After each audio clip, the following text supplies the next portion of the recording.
ભરૂચના હાંસોટમાં ખાબકેલ અનરાધાર વરસાદના કારણે ઠેર ઠેર જળબંબાકારની પરિસ્થિતિનું નિર્માણ થયું છે. ત્યારે હાંસોટથી કંટિયાઝાડને જોડતા મુખ્ય માર્ગ પર દંતરાઈ ગામ નજીક બનાવવામાં આવેલ ડાયવર્ઝન પરથી પાણી ફરી વળતા માર્ગ વાહન વ્યવહાર માટે બંધ થઈ ગયો છે. હાંસોટ પંથકમાં છેલ્લા 24 કલાકમાં 4 ઇંચ જેટલો વરસાદ ખાબક્યો હતો. ત્યારે દંતરાઈ ગામ નજીક ચાલી રહેલ ખાડી પુલની કામગીરીના પગલે બાજુ પર ડાયવર્ઝન બનાવવામાં આવ્યું હતું. તેના પરથી પણ વન ખાડીનું પાણી ફરી વળતા માર્ગ વાહન વ્યવહાર માટે બંધ થઈ ગયો છે. માર્ગ બંધ થતા આસપાસના ગ્રામજનોએ ભારે હાલાકીનો સામનો કરવાનો વારો આવ્યો છે. હવામાન વિભાગ દ્વારા આગામી મંગળવાર સુધી ભારે વરસાદની આગાહી કરવામાં આવી છે. ત્યારે લોકોને સતર્ક રહેવા તંત્ર દ્વારા સૂચના આપવામાં આવી છે. ભરૂચ શહેર અને જિલ્લામાં છેલ્લા 4 દિવસથી મેઘાવી માહોલ જોવા મળી રહ્યો છે. ત્યારે હાંસોટ અને વાલિયા પંથકમાં સૌથી વધુ વરસાદ વરસ્યો છે.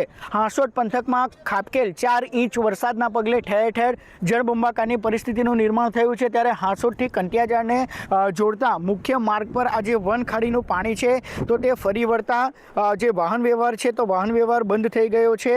વન ખાડીનું પાણી ફરી વળ્યું છે. ત્યારે દંતરાઈ ગામ નજીક જે ડાયવર્ઝન બનાવવામાં આવ્યું છે તો ડાયવર્ઝન ધોવાઈ ગયું છે અને તેના કારણે જે ગ્રામજનો છે તેમણે ભારે હાલાકીનો સામનો કરવાનો વારો આવ્યો છે. એસટી બસ સહિતનો વાહન વ્યવહાર છે તે બંધ થઈ ગયો છે, જેના પગલે આ પરિસ્થિતિનું નિર્માણ થયું છે. ગત રોજ જે વાલિયાના નલધરી ગામ નજીક પણ આ જ પ્રકારની પરિસ્થિતિનું નિર્માણ થયું હતું. ત્યારે લોકોએ ભારે મુશ્કેલીનો સામનો કરવાનો વારો આવ્યો હતો. ત્યારે આગામી હજુ મંગળવાર સુધી હવામાન વિભાગ દ્વારા ભારે વરસાદની આગાહી કરવામાં આવી છે, જેના પગલે લોકોને સતર્ક રહેવા જિલ્લા વહીવટીતંત્ર દ્વારા અપીલ કરવામાં આવી છે.